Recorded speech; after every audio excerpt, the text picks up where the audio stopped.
अभी आपके निवास पर अखिलेश यादव जी है, सूबे के मुख्यमंत्री थे, क्या कहेंगे, क्या कुछ बातें हुई? देखिए, स्वाभाविक है कि इतनी बड़ी घटना हुई और हम लोगों का सबका दिल बहुत परेशान भी था, विचलित भी था जी। खास तौर पे मेरी माता जी नहीं है, मेरे बड़े भाई अब्बास अंसारी साहब जेल में है, वो नहीं आ पाए।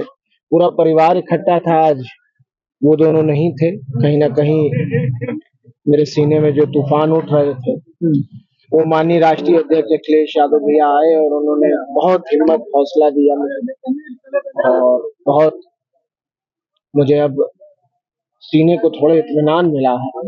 ये हमारे लिए अपूर्ण क्षति है, उसकी कोई भरपाई तो है नहीं, लेकिन एक चीज मैंने आज महसूस की कि मेरे पिताजी हमेशा कहते थे कि मेरे अभिभावक रहे हैं माननीय नेता मुलायम सिंह यादव जी, मेरे पिताजी के। उसी तरह आज अखिलेश भैया ने इस गम के मौके पर मेरा हाथ थाम कर मुझे सीने से लगाकर इस बात का एहसास दिलाया है कि वो उसी नेताजी के खून है और जैसे नेताजी मेरे पिताजी के गार्जियन थे, वैसे अखिलेश भैया मेरे गार्जियन। ओवैसी जी का भी आना, एक तरफ अखिलेश यादव का आना, क्या लगता है कि कोई भी स्वाभाविक है कि स्वामी प्रसाद मौर्य जी भी आए, तमाम समाजवादी पार्टी के सारे वरिष्ठतम नेताओं में से सबका आना हो और जो लोग नहीं आ पाए, लालू जी ने टेलीफोन पे बात की, मैं और लोगों का नाम नहीं लूंगा, पंजाब से लेके, बंगाल से लेके, महाराष्ट्र से लेके बहुत लोगों ने फोन किया, टेलीफोन पे बात किया। हो सकता है कि और लोग आए भी, लेकिन इसी सिलसिले में जो भी पुरसा देने आएगा, जो भी घर आएगा, तो उसके लिए सबके लिए दरवाजा खुला। आपका नाम भी अभी अब्बास अंसारी जेल में है। अब्बास अंसारी आपके भाई हैं, आप कुछ दिन पहले उनसे मुलाकात करने गए थे, क्या कुछ वहाँ पर बातें हुई? क्या लगता है कि वहाँ भी नहीं, वो हम दोनों वो मेरे बड़े भाई हैं, हम दोनों भाइयों के बीच की बात है, हम आपको सार्वजनिक क्यों बताएंगे, मीडिया में नहीं बताएंगे उसको।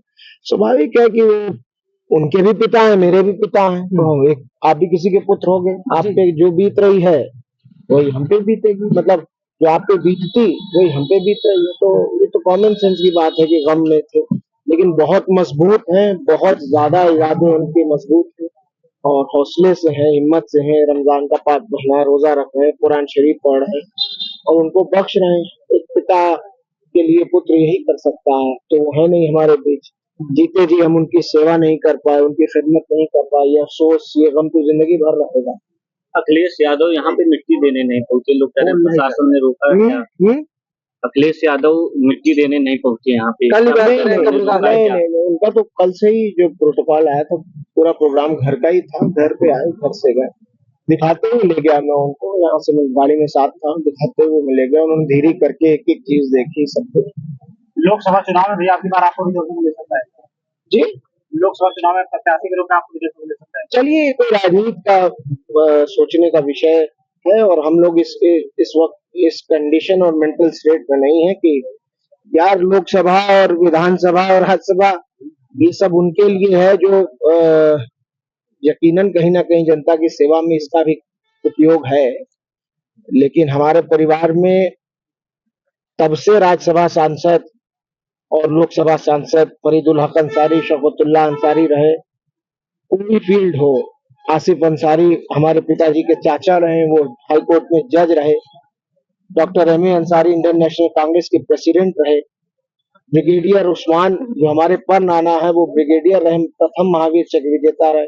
ये कोई पद की लालच हमें कुछ नहीं है, क्या लगता है, और आवाम की खिदमत करना, गरीब मजलूम बेसहारा की ताकत बनना, उनके लिए लड़ाई लड़ना, उनको जो दबाते हैं, जो उनको कुचलने की कोशिश करते हैं, उनके खिलाफ अपनी आवाज बुलंद करना, इसके लिए कोई पद की आवश्यकता नहीं होती है।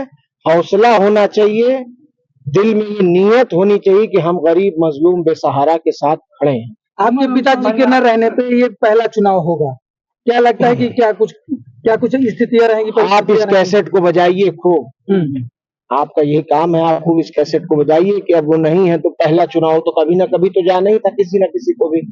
कल को तो हम भी चले जाएंगे, कल को आप भी चले जाओगे, कोई ऐसा है क्या जो बचा?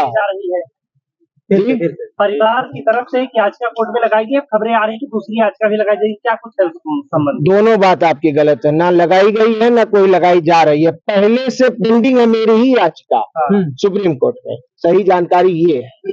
और क्या लगता है न्याय मिल पाएगा आपको? न्याय मिल पाएगा क्या? न्याय आप इसका मतलब न्याय प्रणाली पे नहीं विश्वास करते हैं? हम तो करते हैं, हमें तो पूरा यकीन है कि मिलेगा। हमारी न्यायपालिकाएं स्वतंत्र हैं, आज भी उनकी रीढ़ मजबूत है। बहुत कोशिश की जा रही है प्रहार करने की, लेकिन कहीं ना कहीं माननीय उच्चतम न्यायालय से हमें जरूर न्याय मिलेगा। आज तो अभी तो बहुत छोटी छोटी कड़ियां खुलने लगी हैं। अभी तो डॉक्टर्स के बयान आए हैं जिन्होंने कहा कि हम तो कह रहे थे कि इनको हॉस्पिटल से दोबारा वापस जेल ना भेजा जाए, यही रोका जाए, लेकिन जेल प्रशासन जबरदस्ती ले गया। लोगों से अभी तो और धीरे धीरे कला खुलेगी। आज नहीं तो कल भी नहीं तो परसों सच्चाई तो सामने आकर रहेगी।